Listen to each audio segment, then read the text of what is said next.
నిన్నంతా కూడా జరిగినాయి. నిన్నంతా చాలా మిసైల్స్ వేశారు.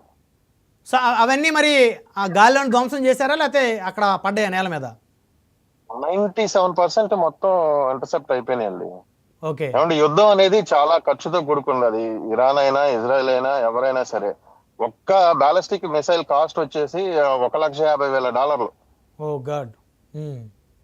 $1,50,000. ఇట్లా యుద్ధంలో నీళ్లు ఖర్చు అయినట్టు ఖర్చు అయిపోతున్నాయి అవును మొత్తం అవును అవును అవును. మనీ అనేది.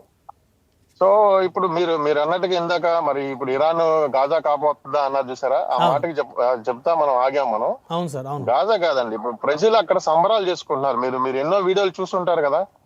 మేము అంటే ఖమేనీకి, అయతుల్లా ఖమేనీకి వ్యతిరేకంగా చాలా నినాదాలు చేస్తా స్టూడెంట్స్ గానీ వీళ్ళందరూ గానీ మాకు రిజ్యూమ్ మళ్ళీ షా సెకండ్ సన్ ఇప్పుడు బయటకు వచ్చాడు. అంటే లాస్ట్ ఎవరైతే షా ఉన్నారో వాళ్ళ సన్ బయటకు వచ్చాడు అనమాట, లాస్ట్ సన్. So okay. ఇప్పుడు చూస్తున్నారు రిజిమ్ చేంజ్ అవుతుందా లేకపోతే ఏమవుతుంది, దీనికి రష్యా ఎలా బ్యాకప్ ఇస్తుంది, చైనా ఎలా బ్యాకప్ ఇస్తుంది ఇరాన్ కి, తర్వాత మన అమెరికా ఇజ్రాయెల్ కి ఎలా బ్యాకప్ ఉంటది. So they are particular everybody and ఇన్ని ముస్లిం కంట్రీస్ కూడా అండి, చాలా ముస్లిం కంట్రీస్ కూడా ఇరాన్ న్యూక్లియర్ పవర్ గా ఎదగడం అనేది ఇష్టం లేదు. ఓకే.